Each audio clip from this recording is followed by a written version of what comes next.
요한복음 4장 3절부터 26절까지인데 3절부터 9절까지만 제가 읽도록 하겠습니다. 요한복음 4장 3절부터 9절까지만 제가 읽겠습니다. 유대를 떠나서 다시 갈릴리로 가실새 사마리아를 통과하여야 하겠는지라.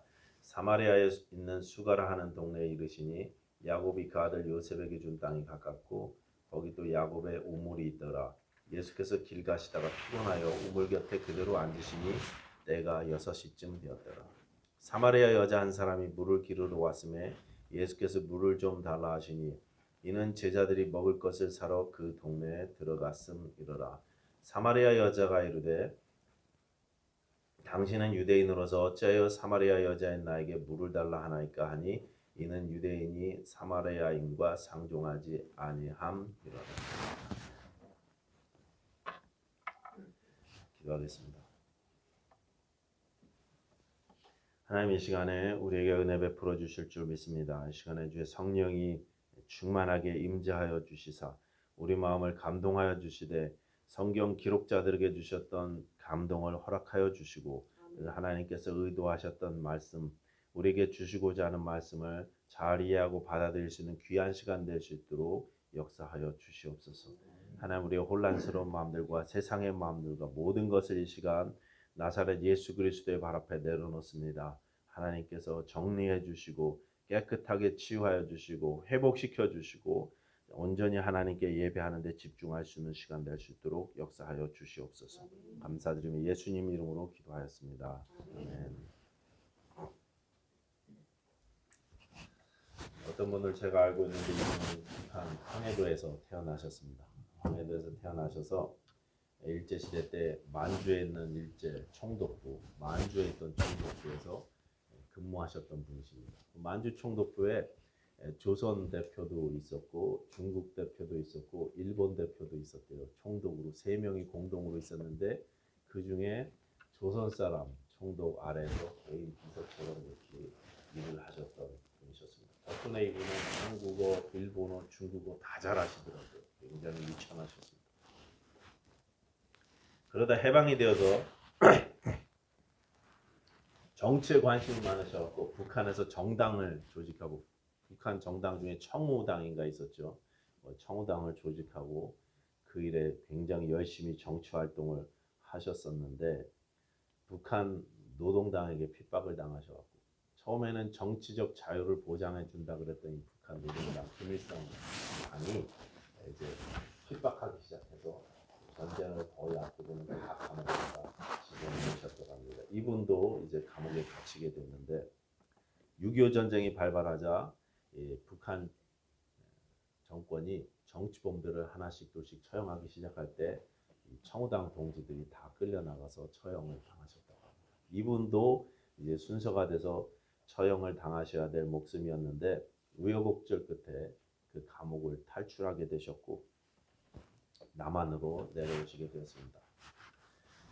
6.25가 터지자 이제 남한 군대와 미군에 이분이 협조를 하셨어요. 남한 군대하고 미군에 협조를 하셔서 적극적으로 이제 그분들의 그 군인들에게 하라는 대로 계급장도 없이 계급장 없는 군인으로 그렇게 참전을 하셨습니다. 그리고 이제 서울이 수복돼서 국군이 밀고 올라갈 때 고향 황해도에 가셔갖고 그때는 이제 이번에는 전에는 친일파니 뭐 그런 사람들을 처형했다면 이번에는 북한 공산당에게 협조했던 사람을 하나씩 둘씩 색출해서 처형하기 시작하는데 이분이 앞장서셨습니다. 동네 사람들을 재판을 하는데 빨갱이들을 이제 가려내는 재판을 이분이 하신 거예요. 근데 자기 삼촌들 두 분이 잡혀갖고 나오시더라고요. 이분 손에 삼촌들 운명이 잡혀 있는데 이분은 나라를 지키기 위해서는 공산당은 변할 수 없다는 생각에 삼촌들 둘에게 사형언도를 내리셨던 겁니다. 자기 손으로 자기가 사형언도를 내리시는 바람에 자기 아버님의 동생 두 분이 사형언도를 받고 처형을 당하셨다고 합니다. 비극적인 결정을 내린 거죠. 그 후에 이분이 남한에 정착을 하셔서 남한에 살려고 하니까 적응하기가 힘들더래요. 남한 사람들이 미국 사람이라고 차별도 되게 많이 하시는 것 같고 서러움도 많이 당하시고 또 북한에 두고 온 와이프하고 또 어린 딸이 생각나기도 하고 너무 힘들다가 남한에서 어떻게 결혼을 또 하셨고 그리고 미국으로 이민을 결정하셨습니다. 그래서 온 가족을 이끌고 오래전에 미국으로 이민을 오셔서 이곳에서 예수님을 알게 되셨어요. 예수님을 알게 되셨고 그렇게 신앙생활하다가 세상을 떠나셨습니다. 정말 파란만장한 삶을 살았어요. 90이 좀 넘은 연세에 돌아가셨는데 이분이 돌아가시기 전에 저한테 그러셨어요. 목사님, 제가 이 정도면 잘 살았죠. 이렇게 이야기했어요. 자기 신념을 위해서 가장 가까운 친척들마저 공정하게 재판을 해서 나라를 지켰고 또 미국에 와서도 자식들 다 공부시키고 열심히 살아서 경제적으로 자리도 잡고 넉넉하게 살았으니 이 정도면 내가 잘 살았죠 하면서 제게 확인받고 싶어 하시더라고요. 그래서 제가 그분에게 연세가 들으면 예수 믿기 어려운데 50이 훌쩍 넘어 60이 다 되면서 미국에 오셔갖고 예수님을 믿게 되셨으니 잘 사신 게 맞습니다. 예수님을 알고 떠나시니 잘 사신 게 맞습니다. 그분처럼 내 인생을 되돌아볼 때 내가 이 정도면 성공했다. 이 정도면 잘 살았다. 괜찮게 살았다. 이런 마음이 드시는 분들 계십니까? 이제까지 내 삶을 쭉 되돌아봤을 때 한국에서 나서 미국에 이민 오셔서 그 다음에 여기서 예수님 믿으시고 우리가 교회를 이루어서 이렇게 잘 살고 또 직장 생활도 하고 뭐 영주권 시민권 받고 하는 그런 삶을 되돌아봤을 때 내가 이 정도면 잘 살았지 하는 분 계십니까? 요한복음 3장에 니고데모가 아마 그런 생각을 했을 것 같습니다. 자기의 삶을 봤을 때 나는 이 정도면 잘 살았다. 그저 가질 거 다 가졌지 않습니까? 이루어야 될 거 다 이루지 않았습니까? 명예와 돈과 지위를 다 가진 삶이었기 때문입니다. 많은 사람들에게 존중받고 존경받는 인생을 살았던 사람이 니고데모였습니다. 그런데 그를 향해서 우리 주님께서 말씀하십니다. 너는 다시 태어나야 돼. 너는 새 창조를 입어야 된다. 처음부터 다시 살아야 된다. 내가 이 정도면 잘 산 거 아닌가? 아니다. 다시 살아야 돼. 이제까지 살아온 네 인생과 상관없이 너는 반드시 새로운 인생으로 다시 살아야 된다. 이렇게 말씀하신 것입니다. 반면에 오늘 본문에 나오는 수가성 여인은 니고데모와는 극과 극의 여인이었습니다. 완전히 반대되는 위치의 사람이었습니다. 자, 이 수가성 여인, 사마리아 여인을 성경에서 어떻게 묘사하는지를 우리가 먼저 한번 살펴보도록 하겠습니다. 이 사람이 어디 사람이에요? 사마리아 사람인지 5절 보시기 바랍니다. 5절 다 같이 시작. 사마리아에 있는 수가라 하는 동네에 이르시니 야곱이 그 아들 요셉에게 준 땅이 가깝고 거기 또 야곱의 우물이 있더라. 창세기 48장 22절에 보시면 야곱이 죽기 전에 요셉 총리가 되었던 요셉을 불러서 자식들을 다 축복할 때 요셉에게 뭐라고 하냐면 내가 가나안 땅을 떠날 때 저 세겜성을 어떤 성경에는 칼로 빼앗았다고 돼 있고 어떤 성경에는 돈으로 주고 샀다 이런 말도 있습니다. 그러니까 어떤 부분은 힘으로 빼앗은 것도 있는 것 같기도 하고 또 돈으로 거래해서 산 것도 있는 것 같아요. 그 세겜 땅을 내가 너에게 준다 이렇게 말했습니다. 내가 가나안 땅에다가 마련해 놓은 그 땅 너하고 네 자손에게 그 유산으로 주겠다 이렇게 이야기를 하고 그리고 세상을 떠나셨어요. 그 땅이 오늘 이 사마리아 수가성 근처에 있었다는 것이죠. 야곱이 그 아들 요셉에게 준 땅에서 가깝다 그랬습니다. 자기가 마련했던 땅 세겜을 내가 너에게 준다 이렇게 말하고 있는 거죠. 야곱이 그 아들 요셉에게 준 땅 세겜에서 가까운 곳 수가라 하는 동네에 살던 여인이었습니다. 그런데 이 수가성은 사마리아에 속해 있었습니다. 사마리아 사람들은 유대인들의 동족이었지만 BC 722년도에 그 땅이 아수르에게 멸망당한 이후에는 이방인들이 그곳에 들어와서 살고 있었습니다. 그래서 유대인들이 그들을 형제로 인정하지 않았던 사람들이었습니다. 부정하다고 아예 어울리지를 않았어요. 원래 형제였는데.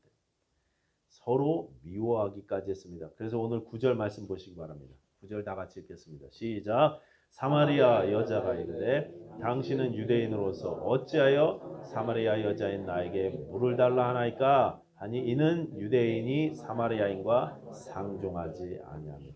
상종을 안 했어. 상종을 안 했어. 거기다 유대인들은 그들이 예루살렘에 와서 예배하는 것도 못 오게 막았습니다. 부정탄다고. 전에는요 여로보암이 단에서 또 저기 쪽이 어디죠? 그곳까지 자기들이 베델과 단이죠. 그곳에 제단을 쌓아놓고 이곳에 예루살렘까지 안 가도 이곳에서 예배해야 된다 이렇게 유혹했을 때 사람들이 그곳에서도 예배하고 때로는 가끔은 예루살렘까지 와갖고 예배하기도 하고 했었어요. 그런데 예루살렘이 멸망당한 뒤부터 사마리아가 멸망당하고 난 뒤부터는요 아예 내려오지 못하게 막는 거예요. 그래서 그들은 자체적으로 산 위에 자기들의 산 위에 산당을 만들고 예루살렘 성전을 대신해서 그곳을 예배처소로 삼았습니다. 그 산이 그리심 산인 것으로 우리가 알고 있습니다. 이게 20절이죠. 20절 다 같이 보겠습니다. 20절 시작. 우리 조상들은 이 산에서 예배하였는데 당신들의 말은 예배할 곳이 예루살렘에 있다 하더이다.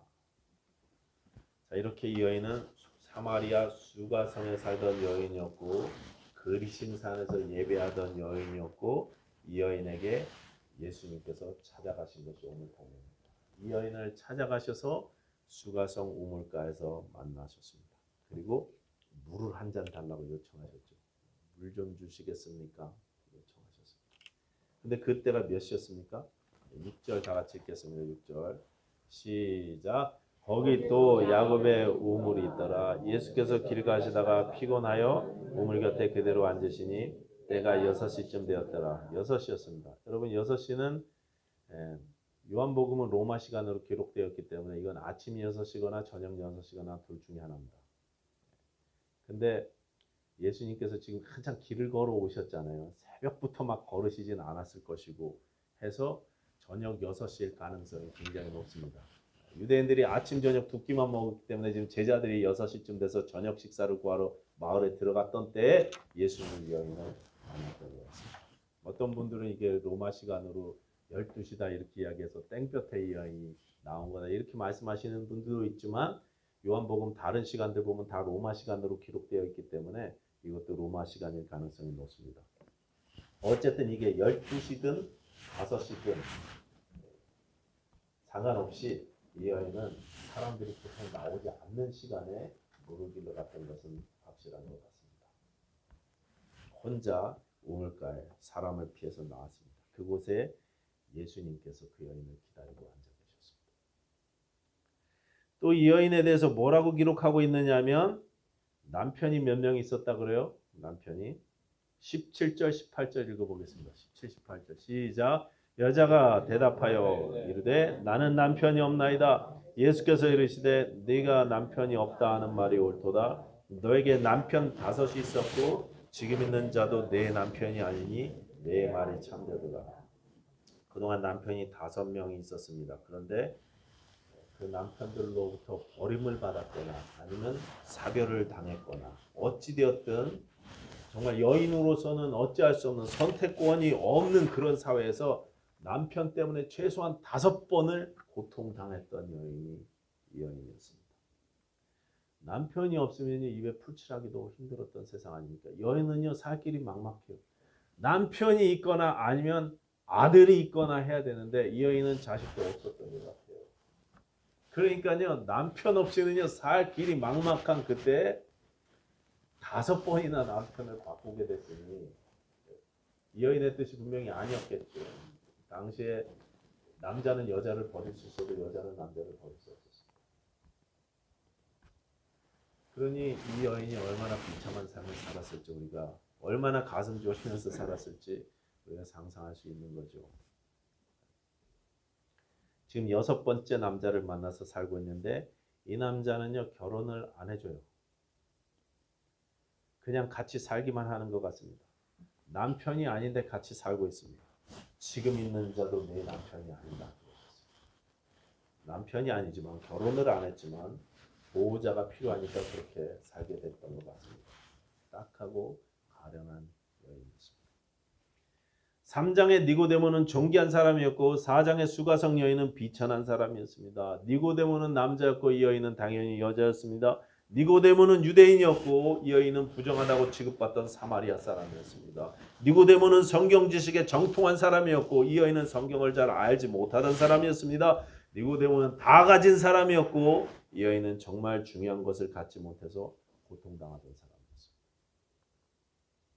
그런데 요한복음은 니고데모도 오늘 본문의 이 가련한 여인도 모두 다 하나님의 은혜를 입어야 된다. 새 창조를 받아야 된다. 이렇게 말씀하고 있습니다. 아무리 니고데모처럼 인생을 잘 살아오고 성공적으로 살았어도 하나님 앞에서 거듭나야 돼. 다시 살아야 됩니다. 아무리 내가 비참한 삶을 살았어도 예수님을 만나는 그 순간에 완전히 새로운 삶을 사는 것이고 축복된 삶을 사는 것입니다. 여러분, 내가 인생을 70년을 산다고 쳤을 때 한 69살에 예수님을 만났다. 그러면 예수님을 만난 그 순간 나머지 그때 예수님을 만난 그 이후로 이제까지 살았던 69년의 삶이 아픔과 상처와 한의 삶이 아니라 축복의 삶이 되는 거예요. 그 삶이 예수님을 만나도 인도해 줬기 때문에 그렇습니다.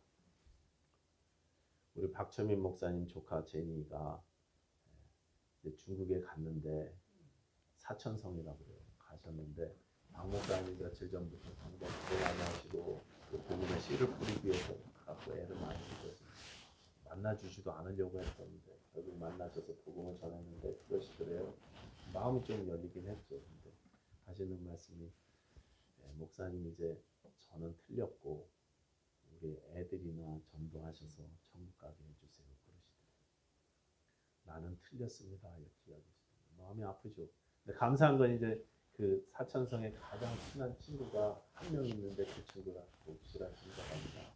신앙인이시래요. 그래서 지금 기도하기 위해 그분을 통해서 박 목사님께서 보신 복음의 열매가 열매 맺기를 우리가 계속 기도해야 될 것입니다. 한 몇 달 남았습니다. 아직 안 끝났어요. 근데 여러분 이제 병원에서는 끝났다. 이제 정리해라 하는 순간이어도 예수님을 만난다면 그 순간 예수님을 만난 것 때문에 이제까지 살아온 50여 년의 삶이 축복이라는 그런 말씀입니다. 축복이에요. 아무리 잘 살아서도 예수님을 만나지 않았으면 비극적인 삶인 것이요. 아무리 비극적인 삶을 살았어도 예수님을 만나게 되면 그 순간부터 삶의 축복입니다. 이제까지 살아온 전체의 삶이다. 복된 삶이 되는 것입니다. 요한복음은 우리가 예수를 만나서 복된 삶을 살아야 된다. 다시 새로운 삶을 살아야 된다. 새 창조를 입어야 된다. 니고데모도 여인도 모두가 다 그래야 된다. 이렇게 말씀하고 있는 것입니다. 이 여인이 물을 길러 나왔을 때 예수님께서 이분을 기다리고 계셨습니다. 그리고 물 좀 달라고 부탁을 하십니다. 이 여자가 굉장히 까칠하죠. 되게 까칠합니다. 저 같은 경우는 물 한 잔 떠드리고 말았을 때 뭐 이렇게 말이 많은지 말이죠. 유대 남자가 어떻게 사마리아 여자인 나에게 물을 달라고 하십니까? 그러면서 퉁명스럽게 대답하셨어요. 끝까지 예수님한테 물을 안 떠드린 것 같아요. 그러자 예수님께서 이렇게 대답하십니다. 10절 다 같이 보겠습니다. 10절 시작. 내가 만일 하나님의 선물과 또 내게 물 좀 달라 하는 이가 누구인 줄 알았더라면 내가 그에게 구하였을 것이요 그가 생수를 내게 주었으리라. 그랬더니 여인이 대답합니다. 아니 당신은 물기를 그릇도 없고 지금 나한테 물을 달라고 요청하는 처지에 무슨 생수를 준다는 말입니까? 우리 조상 야곱보다 당신이 큰 사람입니까?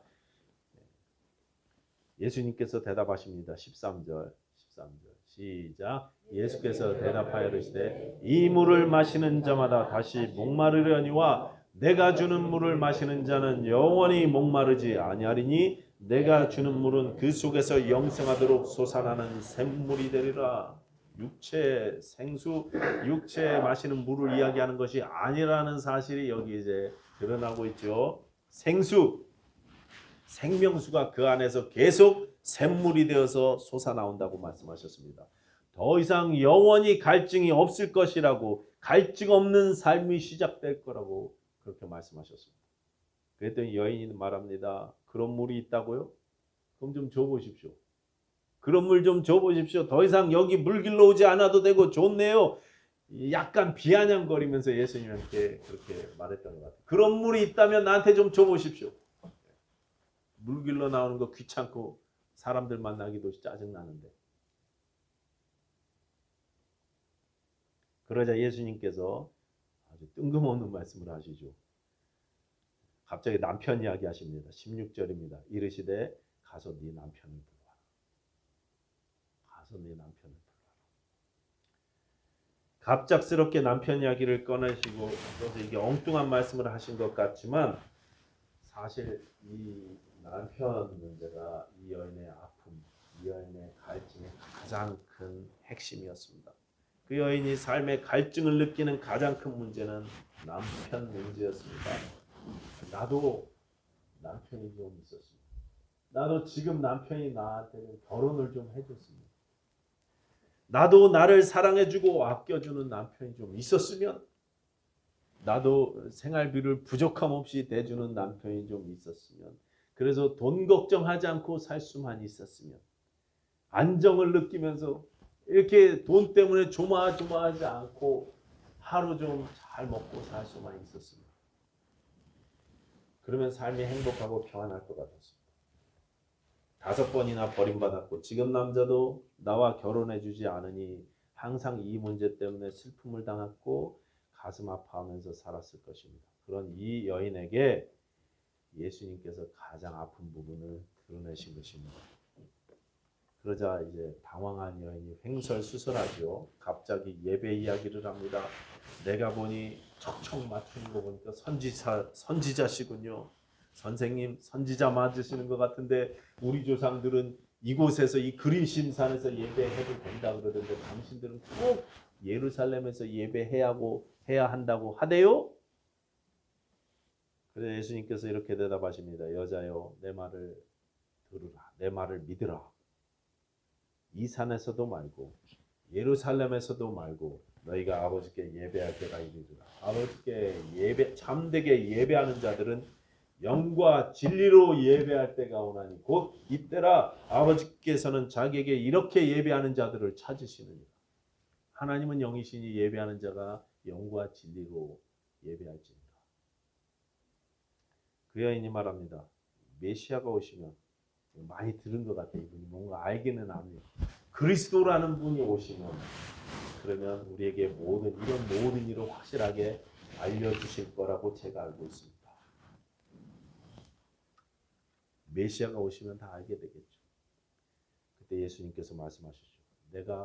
내게 말하는 내가 그다. I am. I am. 물론 우리 예수님은 아람어로 이야기하실 건데 요한이 헬라어로 요한복음을 기록하시면서 여기다가 I am이라는 말을 정확히 쓰셨습니다. 라틴 계열 말은 주어를 보통 안 쓰고 동사만 써도 되는데 여기다 I am이라고 정확히 쓰셨어요. 왜냐하면 I am은 우리 하나님의 이름이기 때문에 그렇습니다. 내가 하나님이다 이런 뜻이 되기도 하는 것입니다. 여기까지 그 이야기를 들은 여인이 충격을 받은 것 같습니다. 그리고 여자여 내 말을 믿으라 말씀하신 대로 예수님을 믿기 시작했습니다. 예수님이 주시는 생수를 받아 마시기 시작했습니다. 육신의 갈증은 더 이상 갈증이 되지 않았습니다. 새 창조를 이룬 것입니다. 육신의 갈증은 더 이상 문제가 되지 않았기 때문에 이 여인이요 물동이를 내팽개쳐 버렸습니다. 그리고 동네로 들어가서 사람들에게 예수님을 알리기 시작했습니다. 육신의 갈증이 아니라 새로운 갈증, 영적 갈증이 생겨나기 시작했습니다. 예수님을 더욱더 알기 원하고 예수를 더욱 알리기 원하는 이런 영적 갈증이 생기기 시작한 것입니다. 그동안은 남편이 나를 행복하게 해준다고 생각했습니다.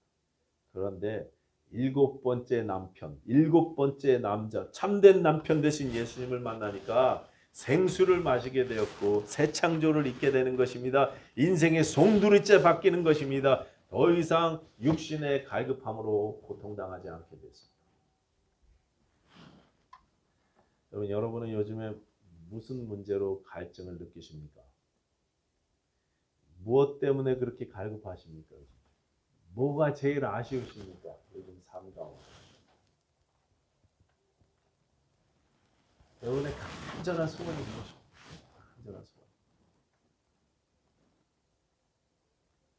오늘 본문의 여인은 예수님의 은혜로 완전한 회복을 경험하게 됩니다.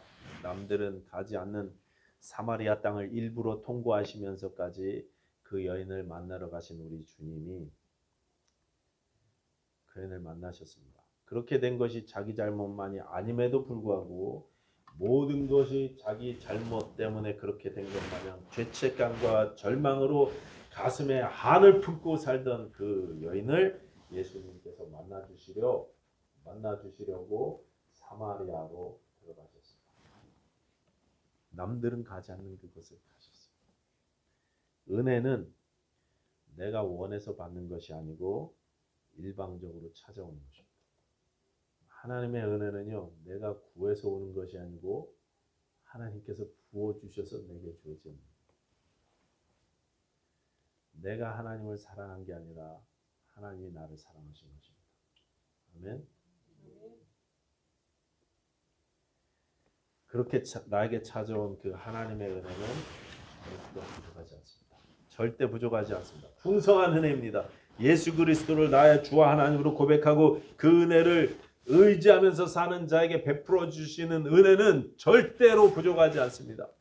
그래서 요한복음 1장 16절은 이렇게 말씀하십니다. 우리가 다 그의 충만한 데서 받으니 은혜 위에 은혜로라. 은혜 위에 은혜는요, 여러분, 파도가 칠 때 파도가 촥 친 다음에 빠지기 전에 그 다음 파도가 또 오잖아요. 또 그 다음 파도 또 오잖아요. 하나님의 은혜가 우리 가운데 그렇게 임하신다는 거죠. 부족함이 없이 계속해서 밀려오는 파도처럼 베풀어지고 베풀어주시고 계속 베풀어진다는 뜻입니다. 은혜를 대신하는 새로운 은혜가 계속 넘쳐난다는 말씀입니다. 절대 부족함 없는 은혜 위에 은혜. 이 은혜가 우리를 다시 태어납니다. 이 은혜가 우리를 생수를 마시게 해서 영원히 목마르지 않게 합니다. 이 은혜가 우리를 새 창조를 있게 하는 것입니다. 여러분, 누구나 인생의 갈증을 가지고 삽니다. 누구나 인생의 아쉬움을 가지고 삽니다. 목마름이 있습니다. 우리 일생의 목마름을 영원히 해결하기 위해서 누구나 가지고 있는 이 갈증을 해결해 주시기 위해서 예수님께서 십자가를 지셨어요. 그 십자가에서요, 내가 목마르다. 내가 목마르다. 우리 인생의 갈증을 해결하기 위해서 예수님께서 직접 갈증을 경험하셨고 그 갈증으로 고통당하시고 신음하셨습니다. 나의 갈증을 해결해 주시기 위해서. 여러분, 로마서나 갈라디아서에서 하나님의 은혜와 비교되는 개념은 율법입니다. 은혜는 항상 하나님이 우리에게 베풀어 주시는 것이고 율법은요, 우리에게 요구하십니다. 우리는요, 지금 은혜의 시대에 살고 있기 때문에 우리가 묵상해야 될 것은요, 하나님의 은혜입니다. 항상 우리에게 베풀어 주시는 부족함 없이 은혜 위에 은혜를 베풀어 주시는 그 은혜를 우리가 항상 묵상하셔야 됩니다. 율법을 생각하면요, 삶에서 자꾸 이렇게 돼요. 내가 이것도 해야 돼, 저것도 해야 되는데, 5시까지 이거 끝내야 되는데, 아유 힘들어 죽겠네, 바쁘시겠네. 왜 이렇게 할 일은 많어? 해야 되는데 어떻게 하면 좋아? 근데요, 은혜를 생각하면 어떻습니까? 다 잘 될 거야. 하나님이 지켜주실 거야. 하나님이 건강도 책임져 주실 거야. 내 필요를 하나님이 다 책임져 주실 거야. 내 자녀를 지켜주실 거야. 우리 교회를 인도해 주실 거야. 여러분, 항상 이 하나님의 은혜를 생각하면서 사모하실 수 있게 되기를 바랍니다. 부족함 없는 은혜를 사모하십시오. 다 잘 될 것입니다. 예수 안에 있는 자에게 결코 정죄함이 없을 것이고 모든 것이 합력하여 선을 이루실 줄로 믿습니다. 사마리아의 가련한 여인을 일부러 찾아가셔서 풍성한 은혜로 삶을 송두리째 바꾸신 그 하나님의 은혜가 오늘 우리에게도 지금도 부어지고 있다는 사실을 여러분 믿으시기 바랍니다. 그리고 그 사실을 믿고 생각하고 더욱 사모하게 되셨으면 좋겠습니다. 예수 그리스도의 십자가의 은혜로 영원히 목마르지 않는 그런 삶 되시기를 축원합니다. 기도하겠습니다.